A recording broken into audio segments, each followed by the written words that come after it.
औज़ुबिल्लाहि मिनश्शैतानिर्रजीम बिस्मिल्लाहिर्रहमानिर्रहीम। अस्सलामुअलैकुम स्टूडेंट्स, मेरा नाम है तैयब और आप देख रहे हैं अल अकेडमी ऑफिशियल। स्टूडेंट, एमसीक्यूज के जरिए बायोलॉजी के कॉन्सेप्ट्स क्लियर करने वाली जो वीडियो सीरीज मैंने शुरू की हुई है, उसकी आज ये दूसरी वीडियो है, जिसके अंदर मैं आपको फर्स्ट ईयर की बायोलॉजी का जो चैप्टर नंबर 10 है उसके एमसीक्यूज क्लियर करवाने की कोशिश करूंगा। तो चलिए जल्दी से पहले एमसीक्यूज की तरफ बढ़ते हैं, लेकिन उससे पहले मेरी आपसे रिक्वेस्ट है कि अगर आप मेरे चैनल पर नए हैं तो मेरे चैनल को सब्सक्राइब करें, इस वीडियो को लाइक करें और दूसरों तक शेयर करें। तो चलें जल्दी से पहले एमसीक्यूज की तरफ बढ़ते हैं। तो स्टूडेंट, जो पहला एमसीक्यूज है उसके अंदर क्या पूछा गया है, सबसे पहले हम वो देखेंगे, फिर उसके जो ऑप्शंस हैं उनको देखेंगे और लास्ट में हम उन 4 ऑप्शंस में से जो करेक्ट ऑप्शन है उसको सिलेक्ट करेंगे। तो स्टूडेंट, सबसे पहले जो एमसीक्यूज है उसको पढ़ते हुए देखते हैं कि क्या पूछा गया है। तो उसमें पूछा गया है कि इन द ट्रेडिशनल 2 किंगडम सिस्टम, मतलब कि जो रवायती पुराना जो 2 किंगडम सिस्टम था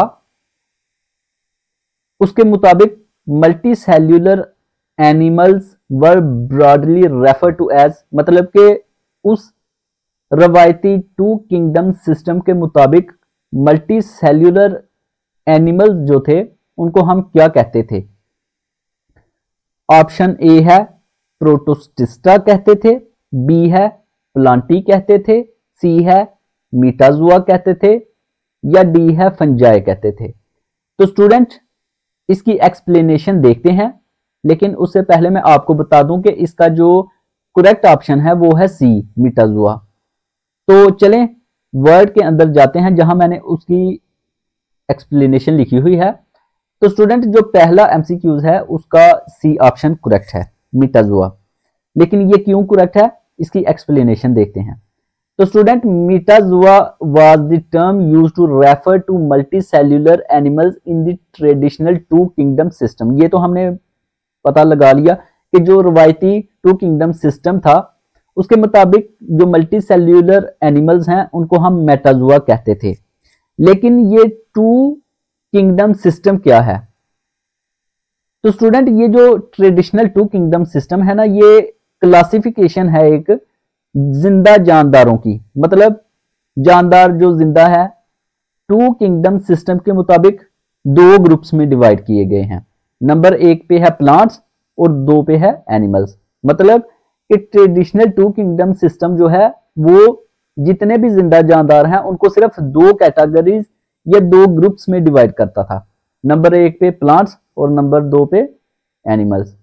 it was proposed by Carolus Linnaeus, मतलब कि ये जो 2 किंगडम सिस्टम था इसको कार्लस लिनियस ने प्रोपोज किया था। तो इस एक्सप्लेनेशन के मुताबिक जो मल्टी सेल्यूलर एनिमल्स हैं उनको ट्रेडिशनल 2 किंगडम सिस्टम के मुताबिक मीटाजुआ कहते थे। ठीक है, तो स्टूडेंट अभी एमसीक्यूज नंबर 2 की तरफ बढ़ते हैं। तो स्टूडेंट, एमसीक्यूज जो दूसरा है उसके अंदर क्या पूछा गया है तो देखते हैं। इसके अंदर उन्होंने पूछा है which kingdom consist of animals that are multicellular, diploid eukaryotic, ingestive heterotrophs and develop from 2 dissimilar haploid gametes. अब स्टूडेंट, ये एमसीक्यू थोड़ा सा लंबा है, लेकिन इसके अंदर कुछ कैरेक्टरिस्टिक्स लिखे हुए हैं जिनके मुताबिक हमें ये 4 ऑप्शंस जो हैं इनमें से एक जो करेक्ट ऑप्शन है उसको सिलेक्ट करना है। तो ऑप्शन नंबर ए में है किंगडम प्रोटोस्टिस्टा, बी में है किंगडम प्लांटी, सी में है किंगडम एनिमेलिया और डी में है किंगडम फंजाई। ठीक है, अब इसकी एक्सप्लेनेशन भी हम देखते हैं। सबसे पहले हम जो क्वेश्चन पूछा गया है उसकी एक्सप्लेनेशन देखेंगे कि उसके अंदर पूछा क्या गया है, ताकि हमारे लिए आसानी हो आंसर को सिलेक्ट करने के लिए। तो स्टूडेंट, सबसे पहले आपको ये तो पता चल गया कि इसका आंसर जो है वो है किंगडम एनिमेलिया। लेकिन ये किंगडम एनिमेलिया ही क्यों करेक्ट ऑप्शन है, तो इसकी एक्सप्लेनेशन देखते हैं। तो student, for understanding this MCQs we need to understand the term that are used in the question like multicellular, diploid, eukaryotic, ingestive heterotrophs and two dissimilar haploid gametes. ये कुछ terms use हुई हैं question के अंदर, तो इनको explain करते हैं। Firstly, if we talk about multicellular, then this term is used for those animals that's bodies are made up of multiple cells. मतलब मल्टीसेल्यूलर ऑर्गेनिज्म वो होते हैं जिनकी बॉडी मल्टीपल सेल से मिलकर बनी होती है। ये आपको पता चल गया कि मल्टीसेल्यूलर ऑर्गेनिजम्स के मुतालिक पूछा गया है। नंबर 2 पे है diploid. Diploid term is used for those animals that has the paired chromosomes in their body cells like human. अब आपको पता है कि हमारे जो सेल हैं उनके अंदर क्रोमोसोम जो है वो डिप्लॉयड फॉर्म में है, हैप्लॉइड में नहीं। हैप्लॉइड और डिप्लॉयड के अंदर डिफरेंस ये है कि जो हैप्लॉइड होते हैं वो सिंगल क्रोमोसोम होता है, लेकिन डिप्लॉयड वो पेयर की फॉर्म में होते हैं। ठीक है, आपको पता है कि हमारे एक सेल के अंदर 23 पेयर्स होते हैं क्रोमोसोम्स के, मतलब 46 क्रोमोसोम्स टोटल होते हैं हमारे सेल के अंदर। लिहाजा diploid term is used for those animals that has paired chromosomes in their body cells like human, जैसे कि इंसान।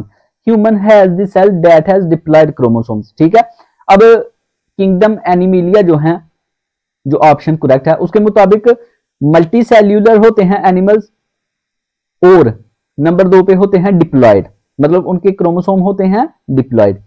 नंबर 3 पे है यूकैरियोटिक टर्म, जो कि यूज होती है उन जानदारों के लिए दैट हैज ट्रू न्यूक्लियस, जिनके अंदर ट्रू न्यूक्लियस होता है, and human is one of them, और इंसान जो है उन जानदारों में से नंबर 1 पे आता है। ठीक है, और इसके बाद इंजेस्टिव हेटेरोट्रॉप्स, ये एक ऐसी टर्म है कि which is used for those animals that take their food from other animals. Heterotrophs और ऑटोट्रॉप्स में डिफरेंस क्या है कि ऑटोट्रॉप्स अपनी खुराक खुद तैयार करते हैं, लेकिन हेटेरोट्रॉप्स अपनी खुराक खुद तैयार नहीं कर सकते। हेटेरोट्रॉप्स में प्लांट्स आ जाते हैं क्योंकि वो मिट्टी के अंदर से मिनरल्स इकट्ठे करते हैं, वाटर लेते हैं और अपनी खुराक तैयार करते हैं। लेकिन इंसान तो मिट्टी से मतलब कि डायरेक्टली खुराक तो नहीं बना सकता, जैसे पौधे जो हैं वो अपनी जड़ों की मदद से बनाते हैं। लिहाजा पौधे जो हैं वो ऑटोट्रॉप्स हैं और जो जानवर हैं वो हैं हेटेरोट्रॉप्स।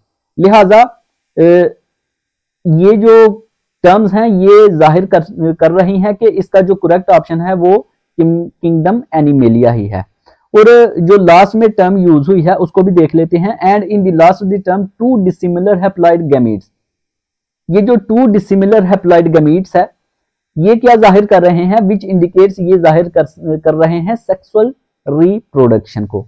मतलब कि ये एक ऐसी रिप्रोडक्शन है where two haploid gametes, haploid gametes अब देखें मेल की तरफ से स्पर्म्स आते हैं और फीमेल की तरफ से एग्स। ठीक है, अब स्पर्म जब एग से फ्यूज करता है तो जाइगोट बनता है। फर्टिलाइजेशन का यही तरीका है जानवरों के अंदर।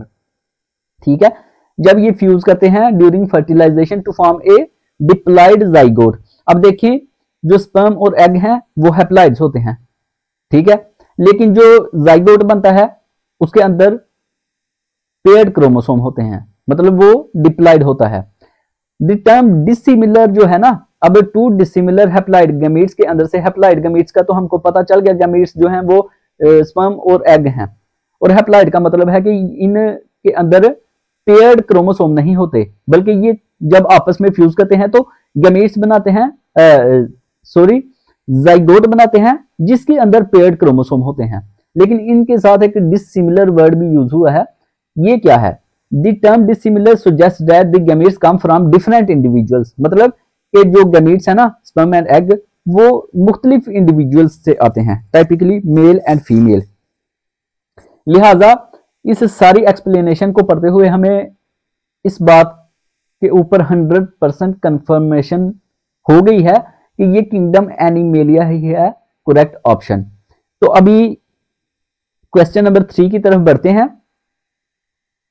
तो स्टूडेंट जो क्वेश्चन नंबर 3 है वो क्या है? The simplest animals belong to which sub kingdom, मतलब कि सब किंगडम में से जो सादा जानदार है वो किस सब किंगडम के साथ बिलोंग करता है? ए जो ऑप्शन है उसके अंदर है पैराजुआ, बी है यूमेटाजुआ, सी है रेडिएटा और डी है बाइलेट्रिया। तो स्टूडेंट जो सिंपलिस्ट एनिमल्स है ना वो सब किंगडम पैराजुआ के साथ बिलोंग करते हैं। स्टूडेंट ये क्वेश्चन अक्सर शॉर्ट क्वेश्चन के तौर पर पूछा जाता है कि डिफरेंस बिटवीन पैराजुआ एंड यूमेटाजुआ। लिहाजा पैराजुआ और यूमेटाजुआ के दरमियान कुछ डिफरेंस है और इस एमसीक्यू को पढ़ते हुए एक पॉइंट तो आपके जहन में आ गया होगा कि सिंपलिस्ट एनिमल अगर पैराजुआ है तो जाहिर सी बात है कॉम्प्लेक्स एनिमल जो है वो यूमेटाजुआ होगा। अब यूमेटाजुआ और पैराजुआ के दरमियान में जो मजीद डिफरेंस है वो आगे एमसीक्यूज में आपको समझ चल जाएंगे। तो अभी इसकी एक्सप्लेनेशन भी पढ़ते हैं कि क्यों है पैराजुआ सिंपलिस्ट एनिमल्स। तो वर्ड के अंदर जाते हैं जहां इसकी एक्सप्लेनेशन लिखी हुई है। तो स्टूडेंट पैराजुआ ए जो ऑप्शन है वो करेक्ट है। वो क्यों है? This sub kingdom includes the simplest multicellular animals such as sponges. ठीक है, स्पंज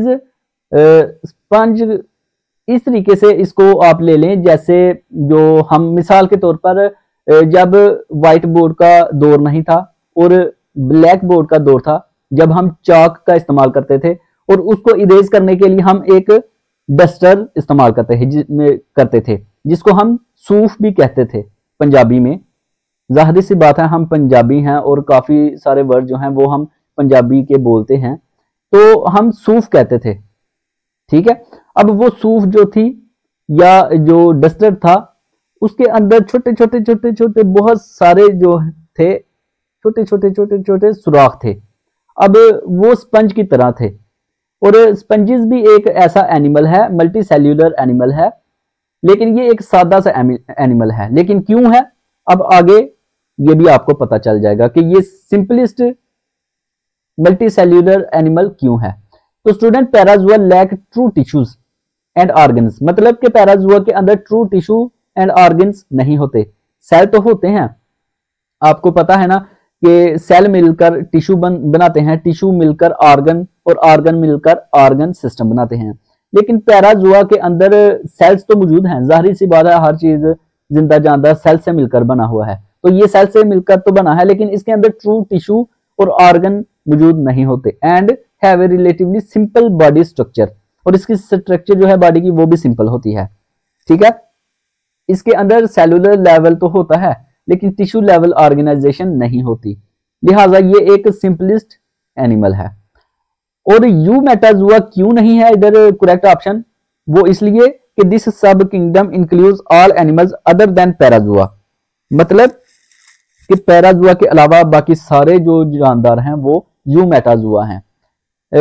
यूमेटाजुआन्स हैव ट्रू टिश्यूज, मतलब कि ये ट्रू टिश्यूज रखते हैं, organised into distinct germ layers like ectoderm, endoderm and mesoderm. और ये जो ट्रू टिश्यूज है ना ये मुख्तलिफ लेयर्स के अंदर होती हैं टिश्यूज, एक्टोडर्म, एंडोडर्म और मेसोडर्म, इनको हम जर्म लेयर्स भी कहते हैं। ठीक है, अब इसके मुताबिक जो एक्सप्लेनेशन है यूमेटाजुआ की, इसके मुताबिक ये पैराजुआ से थोड़ा सा कॉम्प्लेक्स है। अब अगर रेडिएटा की बात करें तो this term refers to group of animals displaying radial symmetry, जो कि रेडियल साइमेट्री को डिस्प्ले करती है। और ये रेडियल साइमेट्री क्या होती है? Meaning their body parts are arranged around a central axis, मतलब कि जो रेडियल साइमेट्री रखने वाले जानदार है ना उनका जो बॉडी पार्ट्स है वो सेंट्रल एक्सिस के इर्द गिर्द ही अरेंज होता है। मिसाल के तौर पर जेलीफिश, सी एनीमोन्स एंड कोरल्स। ठीक है ना, लिहाजा ये जो जेलीफिश है, सी एनीमोन्स हैं, कोरल्स हैं, ये भी सेल्स और टिश्यू से मिलकर बने होते हैं। ठीक है, लिहाजा ये भी करेक्ट ऑप्शन नहीं होगा। और अगर बाइलेटरिया की बात करें तो this sub kingdom includes animals with bilateral symmetry, meaning their bodies can be divided into two equal halves along a single plane, मतलब कि ये जो बाइलेटरिया है ये वो जानदार हैं जिनको अगर हम दरमियान से रखकर काटे तो ये दो बराबर बराबर हिस्सों में कट जाते हैं। जैसे इंसान है, अगर इसको हम सीधा सीधा दरमियान से रखकर सर से पांव तक काटें तो ये दो हिस्सों में डिवाइड हो जाता है, तो ये बाइलेटरिया है। ठीक है, अब इंसान अगर बाइलेटरिया है तो जाहिर सी बात है ये मल्टी सेल्यूलर है, इसके अंदर टिश्यूज भी हैं, ऑर्गन्स भी हैं और ऑर्गन सिस्टम्स भी हैं, तो ये भी फिर सिंपलिस्ट ना हुआ। तो लिहाजा सीधी सीधी सी एमसीक्यूज का ये आंसर है कि पैराजुआ सिंपलिस्ट एनिमल है। ठीक है, अब आगे वाला जो एमसीक्यूज है उसकी तरफ बढ़ते हैं। जो एमसीक्यूज नंबर 4 है कि उसके अंदर क्या पूछा गया है, तो स्टूडेंट इसमें पूछा गया है animals with tissues organized into organs and organ system belong to which sub kingdom, पैराजुआ, यूमेटाजुआ, radiata या बाइलेटरिया। तो मैंने पीछे एमसीक्यूज में बताया था कि पैराजुआ और यूमेटाजुआ के दरमियान में डिफरेंस पूछा जाता है। तो अभी आप खुद ही बताएं कि पीछे जो सिंपलिस्ट एनिमल था वो पैराजुआ था, तो इधर पूछा है animal with tissues organized into organs and organ system, मतलब कि ऐसे एनिमल जिसके अंदर जो टिश्यूज हैं वो ऑर्गन्स और ऑर्गन सिस्टम के अंदर ऑर्गेनाइज होते हैं, तो वो कौन सा होगा? जाहिर सी बात है यूमेटाजुआ। लेकिन सी और डी क्यों नहीं है? हमने पीछे पढ़ा रेडिएटा और बाइलेटरिया की एक्सप्लेनेशन कि इनके अंदर भी ट्रू टिश्यूज और ऑर्गन्स होते हैं, रेडिएटा और बाइलेटरिया के अंदर, तो ये क्यों नहीं करेक्ट ऑप्शन? इधर ये जो क्वेश्चन नंबर 4 है ना, ये एमसीक्यूज नंबर 4, ये थोड़ा सा आपको पजल कर सकता है, तो इसकी एक्सप्लेनेशन देख लीजिए। तो स्टूडेंट जो क्वेश्चन नंबर 4 है उसकी एक्सप्लेनेशन पढ़ते हैं। यूमेटोजुआन्स हैव ट्रू टिश्यूज, यूमेटोजुआन्स इनके अंदर ट्रू टिश्यूज होते हैं जो कि organised into distinct germ layers like ectoderm, endoderm and mesoderm. ठीक है, in this MCQs first option is not correct because parazoa is the simplest animal that has not tissues organized into organs and organ system। मतलब कि पहला MCQ जो option था वो तो सीधा सीधा बाहर हो गया क्योंकि वो पैराजुआ था और इधर सिंपलेस्ट एनिमल्स तो पूछे नहीं गए, बल्कि इधर तो कॉम्प्लेक्स एनिमल्स के बारे में पूछा गया है जिनके अंदर टिश्यूज जो हैं वो ऑर्गन्स या ऑर्गन सिस्टम के अंदर ऑर्गेनाइज होते हैं। तो पहला MCQ खत्म हो गया। Third option is also not correct, तीसरा ऑप्शन क्यों नहीं करेक्ट? उसकी वजह क्या है वो नीचे दी गई है, जिसके अंदर बताया गया है कि some of these animals have tissues that generally lack the level of tissue specialization and organ complexity found in eumetazoa. मतलब कि इसके अंदर कुछ एनिमल ऐसे भी हैं जिनके अंदर टिश्यूज तो होते हैं लेकिन वो टिश्यू बहुत सिंपल टिश्यू होते हैं। ठीक है, बहुत कॉम्प्लेक्स टिश्यू जिस तरह यूमेटाजुआन्स के अंदर होते हैं उस तरह नहीं होते। ठीक है, और ना ही ऑर्गन कॉम्प्लेक्सिटी इतनी ज्यादा होती है जितनी यूमेटाजुआ के अंदर। तो इस कंपैरिजन की बिना पर ये भी ऑप्शन करेक्ट नहीं हो सकता। और लास्ट जो ऑप्शन है which is bilateria category includes animal with bilateral symmetry meaning they have left and right side that mirror each other. वही इंसान की जो मैंने मिसाल दी कि अगर इसको दरमियान से कट करें तो ये दो हिस्सों में कट हो जाता है, तो मिरर इमेज बन जाती है। ठीक है, while many animals in this group do have tissues organized into organs and organ systems, कि इनमें से बहुत सारे एनिमल जो हैं वो टिश्यूज ट्रू टिश्यूज रखते हैं जो कि ऑर्गन्स और ऑर्गन सिस्टम में ऑर्गेनाइज हो सकते हैं, लेकिन फिर भी ये करेक्ट नहीं है।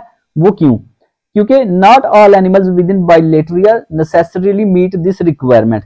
सारे जानदार जो बाइलेटरिया में हैं वो इस रिक्वायरमेंट के साथ मीट नहीं करते। Some simpler organisms within bilateria may lack this level of organization. So according to this explanation, this option is not correct. ठीक है, तो correct option आपको पता चल गया कि कौन सा है। लिहाजा हम आगे वाले MCQs की तरफ बढ़ते हैं। तो स्टूडेंट जो लास्ट MCQs है वो है which group of animal is characterized by the presence of true coelom। मतलब कि एनिमल्स के ग्रुप में से वो कौन सा ग्रुप है जिसके अंदर ट्रू सिलोम प्रेजेंट होती है। अब इसके अंदर ट्रू सिलोम जो है ये एक टर्म है जिसको आपने समझना है। सॉरी, तो स्टूडेंट ट्रू सिलोम वाला कौन सा ग्रुप है जानदारों का? ए ऑप्शन है ए सिलोमेटा, बी है स्यूडोसिलोमेटा, सी है सिलोमेटा और डी है यूमेटाजुआ। अब स्टूडेंट सिलोम जो है ट्रू सिलोम, तो अगर आप इन एमसीक्यूज को पढ़ें तो जो सी ऑप्शन है उसके साथ कहीं ना कहीं ये मिल रहा है, सिलोमेटा सिलोम। तो इससे अंदाजा हो रहा है कि इसका करेक्ट ऑप्शन सी होगा। लेकिन हम इसकी डिटेल भी पढ़ेंगे। तो चलें, मैं पहले ही आपको बता देता हूं कि जो ग्रुप ऑफ एनिमल्स हैं जिनके अंदर ट्रू सिलोम मौजूद होती है वो सिलोमेटा ही होते हैं। लेकिन इसकी एक्सप्लेनेशन हम पढ़ते हैं जल्दी जल्दी ताकि ज्यादा लंबी वीडियो ना हो। तो स्टूडेंट देखें, coelomata is term that refer to animals that have true coelom. Coelomata term उन जानवरों के लिए इस्तेमाल होती है जिनके अंदर ट्रू सिलोम मौजूद होता है। अब सिलोम क्या है? Coelom is a body cavity. Cavity का मतलब होता है खोल होना, दरमियान में सुराख होना, खला होना, ठीक है। सिलोम जो है वो बॉडी कैविटी को कहते हैं, कंप्लीटली लाइंड विद मीजोडर्म, ठीक है, जो कि मीजोडर्म से लाइंड होती है, कवर होती है। One of the germ layers, ठीक है। अब जर्म लेयर्स में से 3 जर्म लेयर्स है ना, एक्टोडर्म, एंडोडर्म और मीजोडर्म, उनमें से एक जर्म लेयर मीजोडर्म भी होती है, ठीक है। Think of it as a space within the body that is surrounded by tissues. मतलब कि इधर आपकी इमेजिनेशन को बढ़ाने के लिए लिखा हुआ है कि सोचें इस तरह के, इमेजिन करें कि एक बॉडी है जो कि अंदर से खाली है, होल है उसके अंदर, और उसके अंदर जो होल है उसको एक टिश्यू जो है वो कवर कर रहा है, ठीक है। This body cavity allows for greater complexity in how organs are arranged and how animals move, ठीक है। अब ये जो कैविटी है ये किस लिए इस्तेमाल होती है कि इसके वजह से कॉम्प्लेक्सिटी बहुत ज्यादा ग्रेट हो जाती है, बहुत हायर कॉम्प्लेक्सिटी हो जाती है कि ऑर्गन्स कैसे अरेंज होंगे उस कैविटी के अंदर, या एनिमल कैसे मूव करेगा उसके अंदर, वो जो कैविटी है बहुत ज्यादा रोल अदा करती है। It's important to know that not all animals have pseudocoelom. Not all animals have a pseudocoelom. अब स्यूडोसिलोम इसलिए नहीं है क्योंकि उसके अंदर बॉडी कैविटी तो होती है लेकिन पार्शियल, थोड़ी बहुत body cavity, while other have no body cavity at all, ठीक है। Animals with true coelom like those in coelomata group have significant advantages. उसके क्या फायदे हैं सिलोम के, सिलोमेटा ग्रुप के अंदर? वो ये है कि बिकॉज दिस बॉडी कैविटी, इधर नोडी कैविटी लिखा गया है गलती से, इधर बॉडी कैविटी है। Body cavity provide space for organs. Organs जो उसके अंदर मौजूद होंगे उनके लिए स्पेस प्रोवाइड करता है to move and function independently, ताकि ऑर्गन्स जो हैं वो इंडिपेंडेंटली मूव कर सकें और फंक्शन कर सकें अपना आजादाना तौर पर। So according to this detail the correct option for this MCQs is coelomata. तो स्टूडेंट, उम्मीद है कि आज की वीडियो की आपको समझ चली होगी। तो अगर आज की वीडियो आपको अच्छी लगी, इससे आपको कुछ फायदा हुआ, तो इस वीडियो को लाइक करें, दूसरों तक शेयर करें और मेरे चैनल को सब्सक्राइब करें। तो अभी मुझे इजाजत दीजिए, अल्लाह हाफिज।